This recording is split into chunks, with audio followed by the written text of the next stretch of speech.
नमस्ते सभी को। आत्मवंदन। आज हम विभूति योग का तीसरे श्लोक से पुनः आरंभ करेंगे आज का अध्याय, लेकिन उससे पहले हम प्रार्थना लेंगे। तो सभी लोग अ, हाथ जोड़कर ऐसे बैठ जाएं, 3 गहरी सांस लें। ओ, ओ,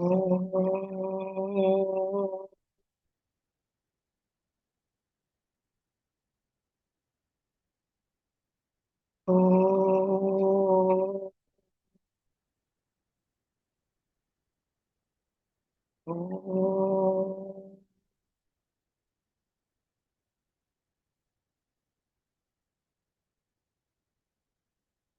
तो अध्याय शुरू करने से पहले हम प्रार्थना भी करेंगे। वसुदेवसुतं देवं कंसचाणूरमर्दनं देवकी परमानन्दं कृष्णं वन्दे जगद्गुरुं। कृष्णं वन्दे जगद्गुरुम्। बहुत बहुत धन्यवाद अर्चना जी जुड़ने के लिए।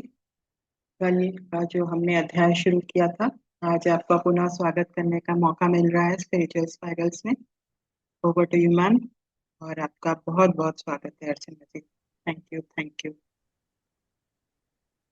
सभी को मेरा आत्मवंदन। Thank you so much Anuradha ji. तो फ्रेंड्स, जैसा कि अनुराधा जी ने बताया, हम भगवत गीता का अनुपठन कर रहे हैं, 10वां अध्याय विभूति योग। तो आज हम तीसरे श्लोक से प्रारंभ करेंगे।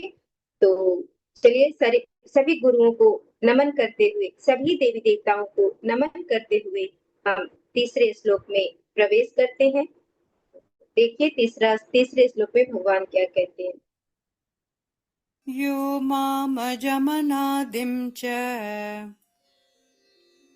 वेत्ति लोकमहेश्वरम् असम्मूढसमर्थ्येषु सर्वपापै प्रमुच्यते।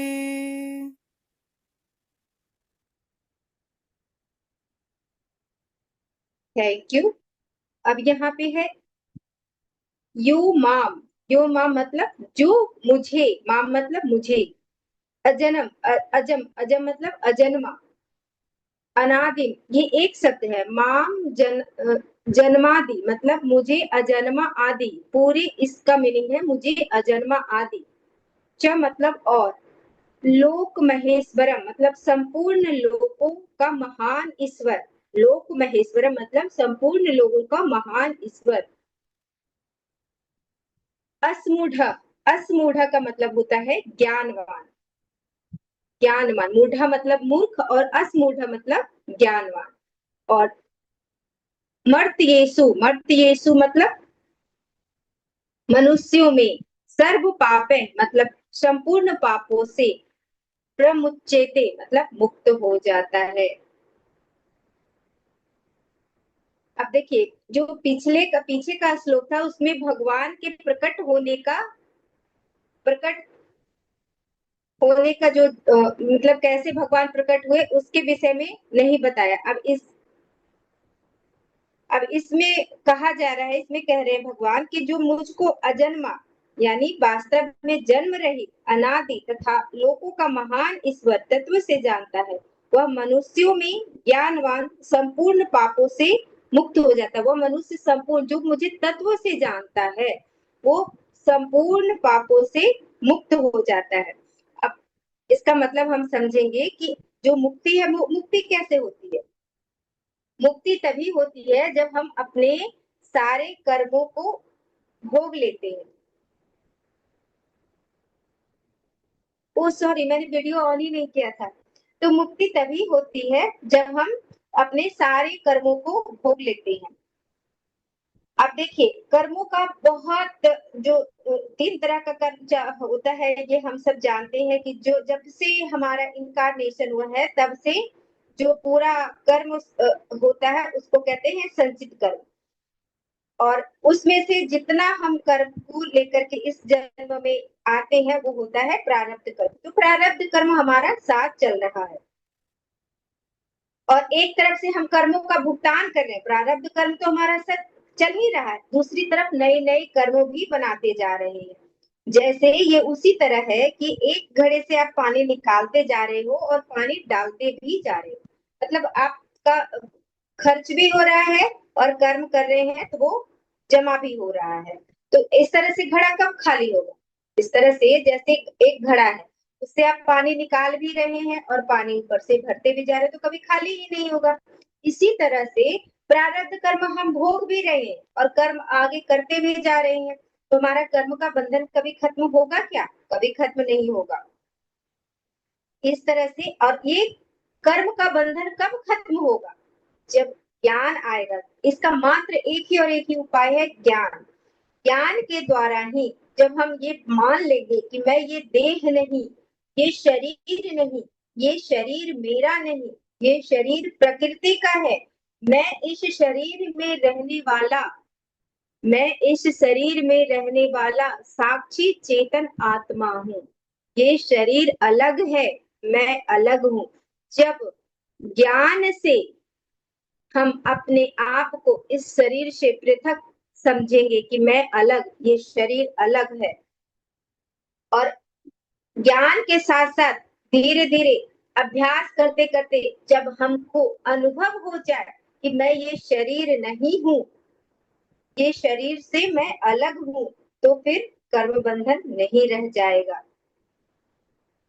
देखिए हम सबको ये रोग लगा हुआ है, रोग कह लीजिए, अज्ञान कह लीजिए, अविद्या कह लीजिए, कि अपने निज स्वरूप को भूलकर हम अपने इस हड्डी मांस के शरीर को ही पहचानते हैं और इसी को अपना मानते हैं कि ये शरीर। जब शरीर अपना है तो शरीर के सारे संगे संबंधी अपने हैं।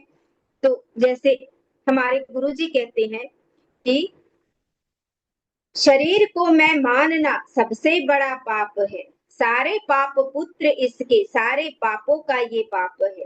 तो शरीर में मैं बुद्धि किया, इसी से तो सारे संगे संबंधी हो गए। शरीर अपना, शरीर मेरा, शरीर में मम बुद्धि, तो घर मेरा, परिवार मेरा, रिश्ते मेरे, सब मेरा। तो ये मेरा का जो बंधन है वो कहाँ से शुरू हो रही है? ये शरीर से ही इसकी शुरुआत हो रही है। तो सबसे पहले किस पे कार्य करना है? शरीर पे। सबसे जो हम वैराग्य की बात करते हैं, वो वैराग्य की बात कहाँ से प्रारंभ होनी चाहिए? ऐसा नहीं कि मुझे सामान से वैराग्य हो गया, घर से वैराग्य हो गया, ये संपत्ति से वैराग्य हो गया, सब कुछ हमने छोड़ दिया, ये वैराग्य का मतलब नहीं है। असली वैराग्य की शुरुआत हमारे शरीर से होना चाहिए। जब हमारा शरीर ही अपना नहीं है, जब हमारा शरीर, ये देह ही मेरा नहीं है, ये हाड़ मांस का शरीर मैं हूं ही नहीं, जब यहीं से संबंध खत्म हो गया, जब मैं यही नहीं हूँ, तो फिर इससे बने हुए जो रिश्ते हैं, इससे बने हुए जो नाते हैं, घर संगे संबंधी, घर द्वार मकान गाड़ी जो है सब खत्म।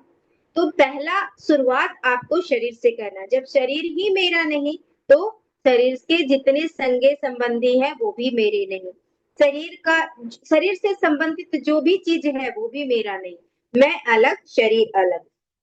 तो शुरुआत यहीं से करना है।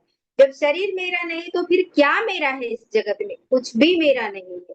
तो वैराग्य की शुरुआत भी आपके शरीर से ही होगी। कई लोग होते हैं जो छोड़ के चले जाते हैं, संन्यास धारण कर लिया, छोड़ के चले गए, पहाड़ों पे चले गए, लेकिन कि हमने वैराग्य ले लिया है, हमें संसार से क्या मतलब, हमें संसार से कोई लेना देना नहीं। संसार से कोई लेना देना नहीं, लेकिन शरीर का संबंध तो अभी भी है ना, शरीर को तो अभी भी मैं मान के बैठा है ना। तो इसीलिए वो जाते हैं। तो जिस स्थान पे बैठ के कई बार ओशो जी भी कहते हैं कि एक साधु थे, वो घर छोड़ के चले गए और वो साधना करने लगे, पेड़ पे अपना एक स्थान बनाया और उसी पेड़ के पास वो बैठ करके ध्यान करते थे। फिर दूसरा साधु आया तो वो बैठ के वो कुछ देर के लिए इधर उधर गए तो उनके स्थान पे वो साधु बैठ के ध्यान करने लगा। फिर उधर से आते, अरे कहते वो तुमने मेरी जगह पे कैसे स्थान ले लिया, ये मेरी जगह है, हटो। तो ये जंगलों में भी मैं और मेरा चलने लग गया। घर छोड़ने का फिर क्या मतलब रह गया? जब जंगलों में भी पेड़ के पास भी मैं और मेरा रह गया। तो ऐसा क्यों? क्योंकि जब शरीर का संबंध है, शरीर से संबंध हटा नहीं, शरीर को अपना मान रहे हैं, तो जगह भी अपनी हो गई, पेड़ भी अपना हो गया, वो स्थान भी मेरा हो गया। तो जहां जब तक शरीर से तादात्म्य नहीं टूटेगा, जब तक देह से ममत्व नहीं खत्म होगा, देह से आसक्ति नहीं खत्म होगा, देह से वैराग्य नहीं आएगा, तब तक असली वैराग्य संभव ही नहीं है, तब तक आपको वैराग्य हुआ ही नहीं है। तो असल वैराग्य का प्रारंभ कहाँ से होनी चाहिए? हमारे देह से ही होनी चाहिए। तो यह शरीर ना तो हमारा है और ना ही इस शरीर के माता पिता हमारे हैं। इस दुनिया में कोई किसी का नहीं है, अकेले का यात्रा है, अकेले आना अकेले जाना। जब शरीर छूटता है तो कौन साथ जाता है? जब हम आते हैं इस धरती पे तो कौन साथ आता है? कोई नहीं। तो जब आना जाना अकेले, तो बीच में ये दुनिया के सारे झमेले क्यों? आना अकेले जाना अकेले, तो बीच में ये दुनिया के झमेले किसने बनाए? हमने, हमारे मन ने। कैसे? शरीर में आसक्ति करके। शरीर को मैं माना, मेरा माना, तो सारे संगे संबंधी मेरे हो गए, ये सारे दुनिया के झमेले मेरे हो गए। और इस बीच में कितने कर्मों का पैकेज हमने इकट्ठा कर लिया। तो जब शरीर से ममत्व बुद्धि हटेगी, शरीर से आसक्ति हटेगी, शरीर में वैराग्य आएगा, तभी हम इन कर्मों से मुक्ति पाएंगे और हम आत्म साक्षात्कार, आत्मबोध कर पाएंगे। तो देखिए, ये सब जितना जो बीच का ड्रामा है वो क्या है? हमारे मन का ही तो धोखा है। मन हमें धोखा दे रहा है, मन हमें आसक्ति में डाल रहा है। शरीर को मैंने मैं माना, शरीर को अपना माना, ये तो अन्नमय कोश है। तो इसके लिए अभ्यास की जरूरत है, अपने मन पे, अपने ऊपर काम करने की जरूरत है, सबसे ज्यादा अपने ऊपर। हम देखिए दूसरे के ऊपर उंगली करते हैं, उसके उसने ऐसे दिया, उसकी वजह से, उसकी, तो एक उंगली उसकी तरफ होती है, 3 उंगली हमारे अपने तरफ होती है। तो 3 मतलब हमें अपने ऊपर ज्यादा कार्य करने की जरूरत है, दूसरे के ऊपर नहीं। शरीर में अहम बुद्धि है, इसीलिए दूसरे के बातों को हम लेते हैं गहराई से, कभी अच्छा लगता है, कभी बुरा लगता है। जब ये शरीर ही मैं नहीं, मेरा नहीं, तो फिर कौन क्या बोल रहा है? इस शरीर से के जो संगे संबंधी है वो कुछ आके शरीर को बोल के चले गए, मैं तो उससे अलग हूं ना। इसके लिए बहुत बहुत पुरुषार्थ की आवश्यकता है, बहुत मेहनत की आवश्यकता है। मेहनत किसके ऊपर? अपने ऊपर करने की आवश्यकता है, अपने मन पे नजर रखने की आवश्यकता है कि मेरा मन किस क्षण क्या विचार कर रहा है, मेरा मन कब कहाँ भाग रहा है। अब ये बहुत बहुत मेहनत करने की आवश्यकता है। तो मैं मन नहीं और बुद्धि भी मैं नहीं, बुद्धि भी मेरी नहीं।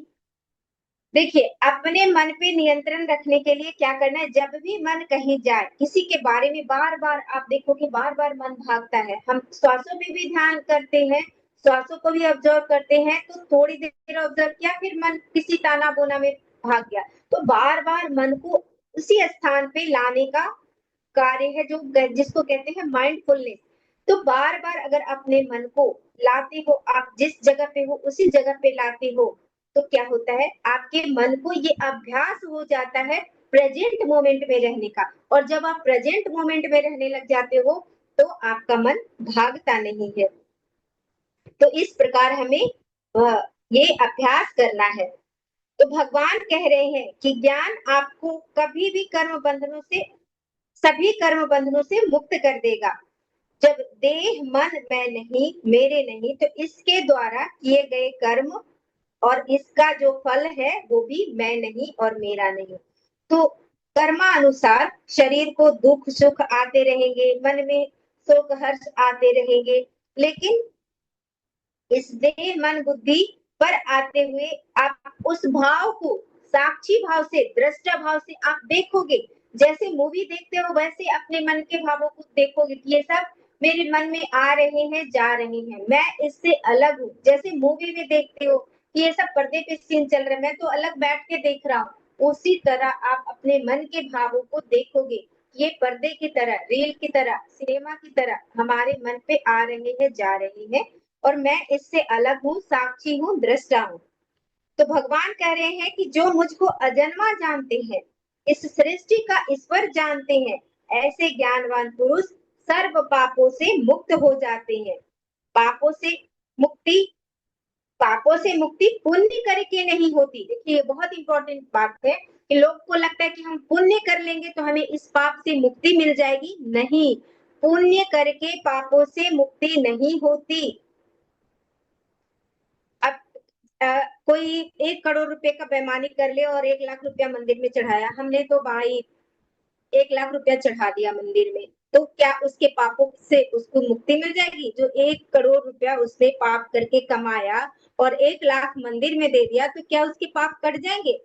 बहुत लोगों को सता के, मार पीट के, बुरे कर्म करके, उल्टे सीधे कर्म करके उसने पैसा कमा लिया और चाहेगा कितने पैसे हमने दान कर दिए, तो क्या वो कर्मों से छुटकारा पा जाएगा? बिल्कुल नहीं, बिल्कुल भी नहीं, क्योंकि कर्म का सिद्धांत अटल है, प्रकृति का नियम अटल है, जो दोगे वही वापस आएगा। आपने बुरे कर्म करके रुपए कमाए हैं तो वो आपको भुगतना ही पड़ेगा। तो अब हम लेते हैं चौथा नंबर श्लोक, अगला चौथा नहीं 5वां नंबर श्लोक लेते हैं, 5 नंबर श्लोक।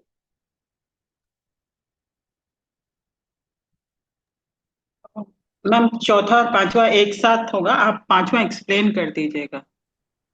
एक साथ ले लेते हैं। बुद्धिर्ज्ञानमसम्मोहः क्षमा सत्यं दमः शमः सुखं दुःखं भवो भावो भयं चाभयमेव च अहिंसा समता तुष्टिः तपोदानं यशो यशः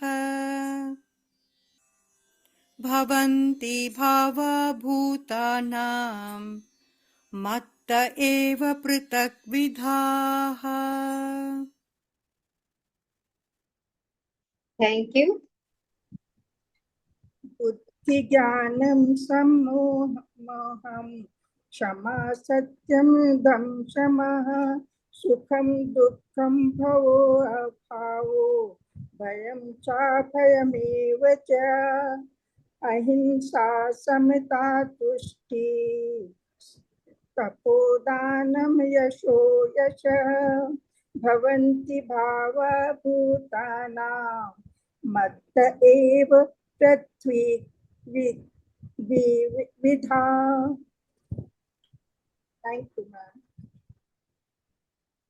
thank you ma'am, thank you. अब यहाँ पे देखिए, बुद्धि, बुद्धि का मतलब क्या होता है कि किसी उद्देश्य को लेकर निश्चय करने वाली वृत्ति, जो निश्चय करती है उसका नाम बुद्धि है। जो निश्चय करती है कि हाँ ये सही है, तो वो उसको कहते हैं हम बुद्धि। अब ज्ञानम, ज्ञानम का मतलब होता है ज्ञान। ज्ञानम किसको कहते हैं कि नित्य अनित्य, क्या नित्य है क्या अनित्य है। नित्य मतलब सदा रहने वाला, अनित्य मतलब हो कर बदलने वाला। सत्य मतलब जो सदा है, सत्य है। असत्य मतलब जिसका कोई अभी है अभी और थोड़ी देर बाद नहीं रहेगा। क्या उचित है क्या अनुचित है, कर्तव्य अकर्तव्य, ऐसा जो विवेक है, इसको अलग मतलब इसका अलग अलग जानकारी जो प्राप्त करता है, जो ज्ञान, उसी का नाम ज्ञान है। जो अलग अलग जानकारी दे, मतलब जिसपे विचार करे कि ये सत्य है, ये असत्य है, ये नित्य है, ये अनित्य है, जिसके अंदर ये विवेक हो अलग अलग करने की, उसी का नाम ज्ञान है। ज्ञान और विवेक एक ही है और ये ईश्वर की द्वारा मानव को मिला हुआ है। अब उसके बाद है असम्मोह। असम्मोह मतलब शरीर और संसार को उत्पत्ति विनाशशील जानते हुए भी उसमें मैं और मेरापन करने का नाम सम्मोह। मतलब जान रहे कि ये शरीर मेरा नहीं है, ये शरीर मेरा नहीं है और ये शरीर प्रकृति का है, ये संसार भी सत्य नहीं है, ये जानते हुए भी मैं और मेरापन का नाम ये है सम्मोह। और इस सम्मोह का उल्टा है असमोह। मतलब सम्मोह का मतलब उसमें मोह होना, प्रीति होना, और असमोह मतलब उसमें मोह नहीं होना, ये है असमोह। और क्षमा मतलब तो आप लोग जानते ही होंगे कि कितना बड़ा भी कोई अपराध है, उसको मतलब अपनी सामर्थ्य के अनुसार उसको सह लेना, ये है क्षमा। अपराधी को माफ कर देना, ये है क्षमा। सत्य मतलब सत्य स्वरूप परमात्मा की प्राप्ति के लिए प्रयास करना, ये हो गया सत्यम। और दमा क्षमा, ये दमा और क्षमा क्या है? दमा होता है इंद्रियों का निग्रह, नहीं सॉरी, दमा होता है मन का निग्रह और क्षमा होता है इंद्रियों का निग्रह।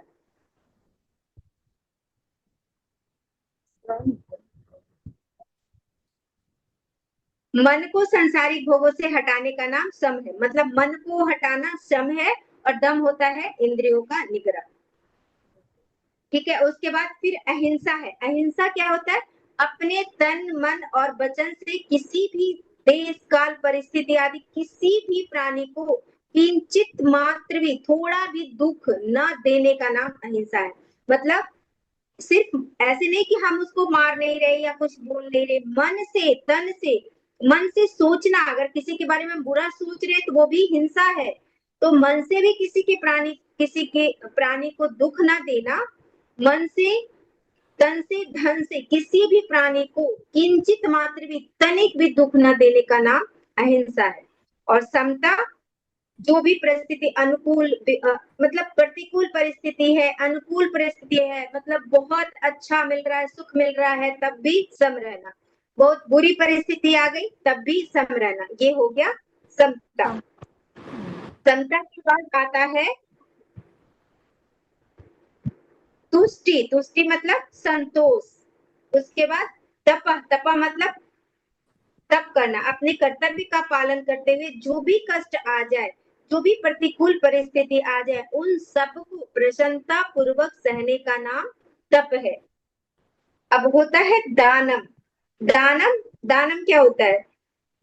दानम होता है कि जैसे एक तो दान करना, तो फल का चिंता न करते हुए जो दान दिया जाता है वो असली दान होता है। ऐसा नहीं कि हम दान कर रहे हैं तो हमें ये मिल जाए, हमें वो मिल जाए, वो दान कोई करने का कोई मतलब ही नहीं है। दान का मतलब वो हुआ जो आप बिना फल की इच्छा किए दान दे रहे हैं, वो असली दान हुआ। यश मतलब तृप्ति और अपयश मतलब अपकीर्ति। भूतानाम मतलब भूतानाम तीर्थ गिद्वा मतलब प्राणियों के नाना प्रकार के भाव, इसको बोलते हैं। अब इसमें भगवान कह रहे हैं कि निश्चय करने की शक्ति एवं तत्व ज्ञान और अमूढ़ता। तत्व ज्ञान मतलब जो तत्व से भगवान है, जो तत्व रूप से है उसका ज्ञान, जो तत्व रूप से मैं हूं उसका ज्ञान। अमूढ़ता क्षमा, सत्य, इंद्रियों का बस में करना, मन का निग्रह तथा सुख दुख उत्पत्ति, सुख दुख जो भी उत्पत्ति हो रही है, प्रलय और भय अभय, अहिंसा, समता, संतोष, तप, दान, कीर्ति, अपकीर्ति, ऐसे प्राणियों के नाना प्रकार के भाव मेरे से ही होते हैं। देखिए ये बहुत इंपॉर्टेंट श्लोक है जिसमें भगवान कह रहे हैं कि ये सारी चीजें जो होती है मनुष्य के अंदर, ये सब जो भाव होते हैं वो सब, ये नाना प्रकार के भाव मेरे से ही होते हैं। कितनी बड़ी बात है कि जो क्षमा है, सत्य है, इंद्रियों को बस में करना है, मन का निग्रह करना है, सुख दुख की उत्पत्ति, प्रलय, भय, अभय, अहिंसा, समता, संतोष, ये सब जो भाव आ रहा है मन में वो सब मेरे से ही होते हैं।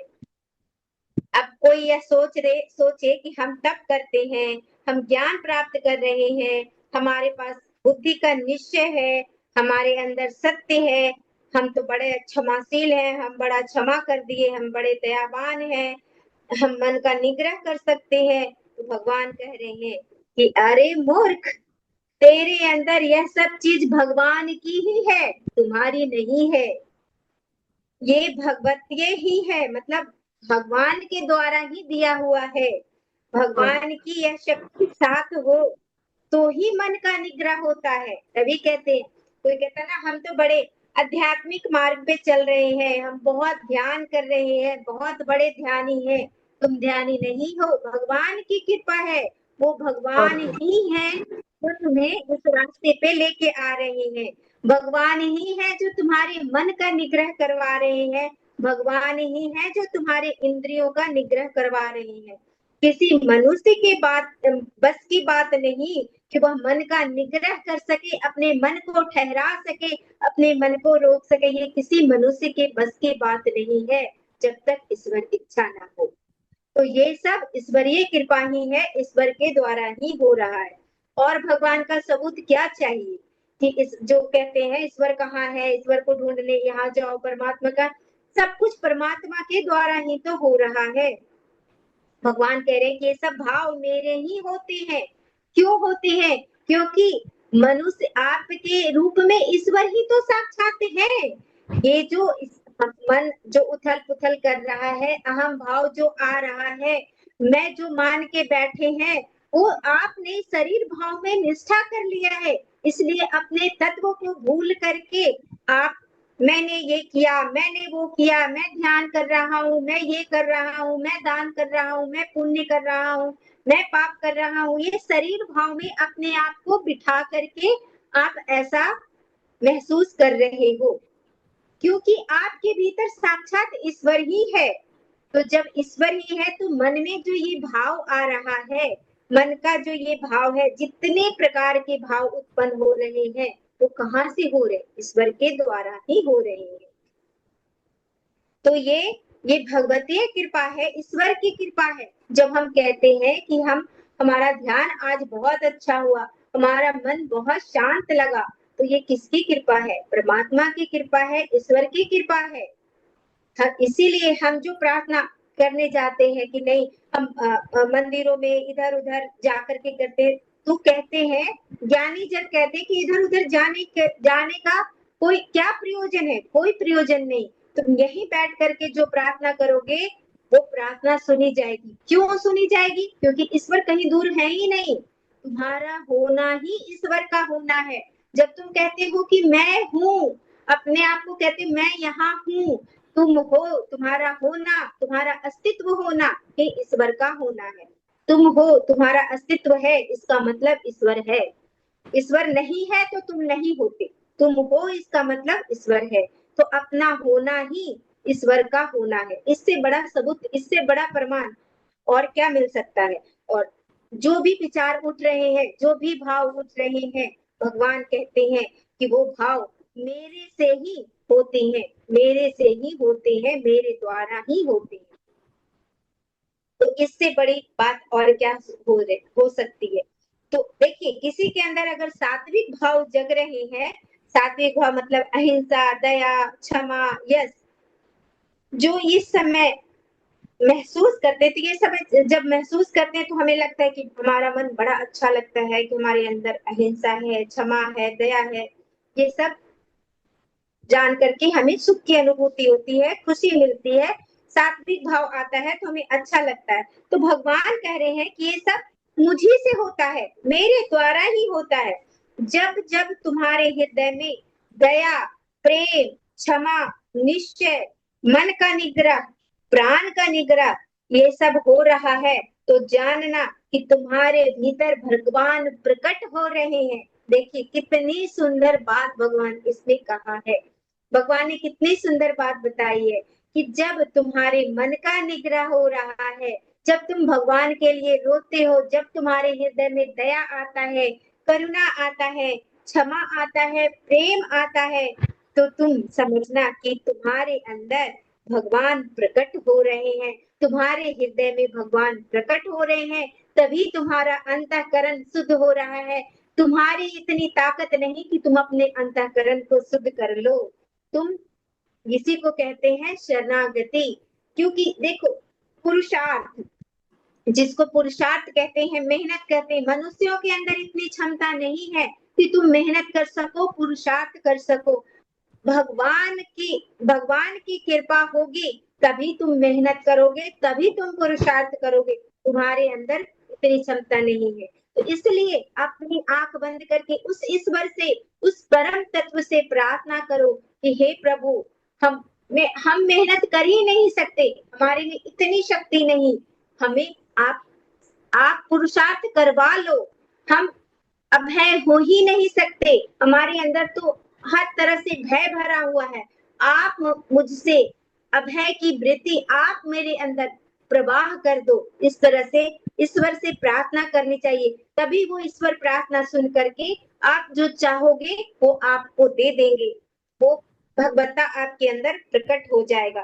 क्योंकि जो ईश्वर है वो क्या है, आकार रहित है, भाव रहित है, फिर भी प्रभु कह रहे हैं, ईश्वर आकार रहित है, भाव रहित है, फिर भी प्रभु कह रहे हैं कि समस्त भावनाओं, समस्त सात्विक भावों की उत्पत्ति मुझसे ही होती है। ये बहुत ही सूक्ष्म और बहुत ही गहरी बात है। भगवान ये कह रहे हैं कि कीर्ति अपकीर्ति दोनों मैं ही हूँ, जो कीर्ति हो रही है और अपकीर्ति हो रही है दोनों मैं ही हूँ। जब अपयश अपकीर्ति हो तो आप ये समझो कि भगवान ही आए, जब आपकी अपकीर्ति हो तब भी समझो कि भगवान ही आए हैं, भगवान की ही कृपा बरस रही है। तो इसलिए ज्ञानी लोग समभाव में रहते हैं, चाहे कीर्ति हो या अपकीर्ति हो, चाहे अस हो या अपयश हो, हर एक स्थिति में समभाव में रहते हैं, क्योंकि वो जानते हैं ईश्वर के अतिरिक्त कुछ है ही नहीं। तो ये सब ड्रामा चल रहा है, ये सब कुछ है ही नहीं, इसलिए वो समभाव में रहते हैं। देखिए, जैसे स्वप्न में जो राक्षस दिखता है तो वो क्या होता है, कितना सुंदर उदाहरण दे करके समझाया गया कि स्वप्न में राक्षस दिख रहा है तो वो भी हमारे मन में ही है, मन में ही दिख रहा है, कहीं बाहर से तो हमारे अंदर राक्षस नहीं घुस गया ना। हमारे आंख बंद है, शरीर बिस्तर पे सो रहा है, तो मन में कहाँ से राक्षस घुस गया, मतलब बाहर से कहाँ से घुस गया, वो राक्षस तो हमारे मन में ही है ना, जो मन की आंखों से हमें दिख रहा है अंदर। तो हमारा मन ही मन है, और स्वप्न में जो गुरु दिख रहा है वो भी हमारा मन है। मतलब स्वप्न में जो हमें अच्छा दिख रहा है, बुरा दिख रहा है, सब कहाँ है, हमारे मन में ही हो रहा है। स्वप्न में अगर कृष्ण दिखे वो भी हमारा ही मन है, और स्वप्न में अगर कोई फकीर दिखे तो वो भी हमारा मन ही है। स्वप्न में अगर सांप दिखता है तो वो भी मन में है। सांप ने जिसको काटा वो भी हमारा मन है, सांप ने काटता है तो वो भी हमारे मन में ही काटता है। और जब स्वप्न खत्म होता है तो लगता है सब कुछ खत्म हो गया, कुछ नहीं दिखता। स्वप्न में, नींद में जब आंख बंद था तो इतनी सारी चीजें दिख रही थी, इतनी घटनाएं हो रही थी। सांप ने काटा, कहाँ काटा, मन में काटा। सांप दिखा, राक्षस दिखा, जो कुछ भी दिखा वो सब कहाँ हुआ, मन में हुआ। तो ऐसे ही जब इस जगत का स्वप्न खत्म होगा तो शुभ अशुभ, देव मानव किन्नर, सुर असुर, अवतार भगवान ईश्वर सब खत्म हो जाएंगे। जैसे ही इस जगत का स्वप्न खत्म होगा कुछ भी नहीं बचेगा, जो पीछे बचता है उसी को ब्रह्म कहते हैं। जो यह जानता है उसी को ज्ञानी कहते हैं, जो इस तरह से जानता है उसी को ज्ञानी कहते हैं और उसी को ब्रह्म कहते हैं। तो ये सारी घटनाएं, सारा जगत हमारे मन में है, हमारे मन में है। जब हम देखिए, जब सुसुप्ति में चले जाते हैं, गहरी नींद की अवस्था में, जब हमारा मन और बुद्धि उस अज्ञान में विलीन हो जाता है तो हमें कुछ भी पता नहीं चलता, लेकिन इतनी अनुभूति होती है कि बड़ा आनंद आया, बड़े सुख से सोया।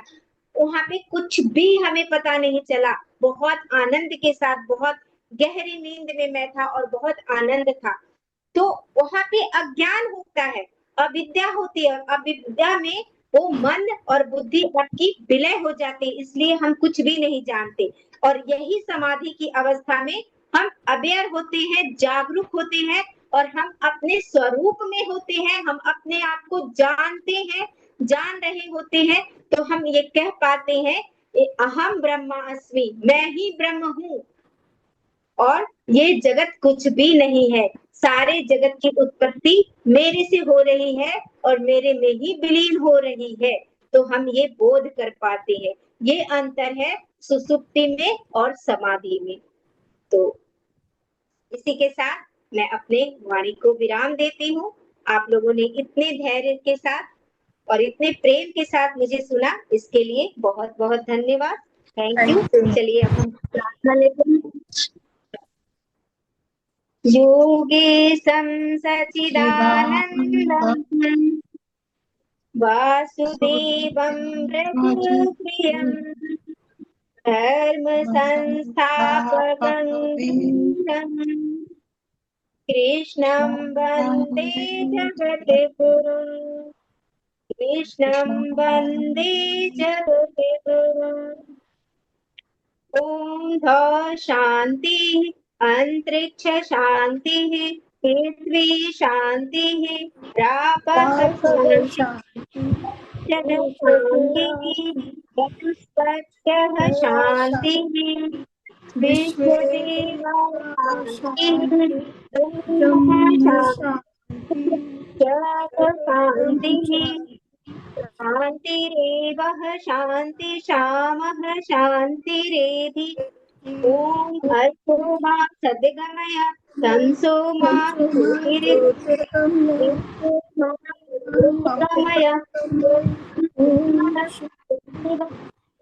पूर्णमुदच्यते पूर्णस्य पूर्णमादाय पूर्णमेवावशिष्यते सर्वे भवन्तु सुखिनः सर्वे सन्तु निरामया सर्वे भद्राणि भवेत् ॐ शान्तिः शान्तिः शान्तिः।